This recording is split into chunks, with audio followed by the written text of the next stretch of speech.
మీరు తన కోసం టీ చేయడం ఏంటండి అని చెప్పేసి చంటితో అయితే సింధూర అనేసరికి మట్టి పరీక్షలు చేస్తుంది కదా, చాలా టైం పడుతుంది అన్నది ఆవిడ మట్టి పరీక్షలు చేయడానికి.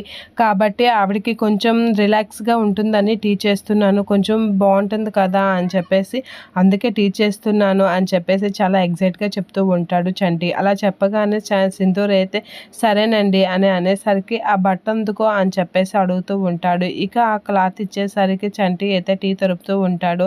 అలా చంటి టీ తరుపుతూ ఉండగా చంటిని అయితే అలా చూస్తూ ఉంటుంది సింధూర. అలా టీ అవన్నీ చూస్తూ చంటికి అయితే హెల్ప్ చేస్తూ ఉంటుంది. ఇక టీ గ్లాసులో పోస్తూ ఉంటారు చంటి సింధూర ఇద్దరు కలిపి. అలా చేసి టీ అయితే పట్టుకెళ్ళడానికి రెడీ అవుతూ ఉంటారు. ఇక నివేద అయితే మట్టి పరీక్షలు చేస్తూ ఉంటుంది. అలా మట్టి అంతా పరీక్షిస్తూ ఏదో రాస్తూ ఉంటుంది. అలా మట్టి పరీక్షలు చేసి చంటికి ఎలా అయినా మంచి రిజల్ట్ రావాలని అయితే తను కూడా అనుకుంటూ ఉంటుంది. అలా అనుకుంటూ మట్టి పరీక్షలు చేస్తూ ఉంటుంది.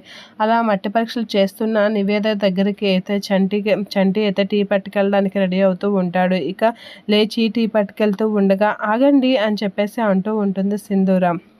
ఏమైంది అమ్మాయి గారు అని అనేసరికి మీరు టీ పట్టుకెళ్తారా వద్దు అని చెప్పేసి అంటూ ఉంటుంది. ఏమైపోయిందండి, మన మట్టే కదా పరీక్షిస్తున్నారు, నేను వెళ్తాను టీ ఇస్తాను అని అనేసరికి నేను ఉన్నాను కదా, నేను ఇస్తానులేండి, ఎవరిస్తే ఏంటి, నువ్వు నేను ఒకటే కదా, నేను ఇస్తానులేండి అని చెప్పేసి సింధూర అయితే చంటి దగ్గర టీ తీసుకుంటూ ఉంటుంది.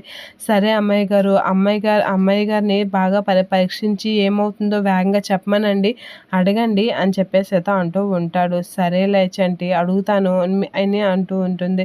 సరే అమ్మాయి గారు బాగా చేయమని అడగండి, కొంచెం జాగ్రత్తగా ఉండండి, అక్కడ టీ ఇవ్వండి అని చెప్పేసి జాగ్రత్తలు చెప్తూ ఉంటాడు చంటి. నాకు తెలీదా అని చెప్పేసి అంటూ సింధూర అయితే టీ పట్టుకొని వెళ్తూ ఉంటుంది.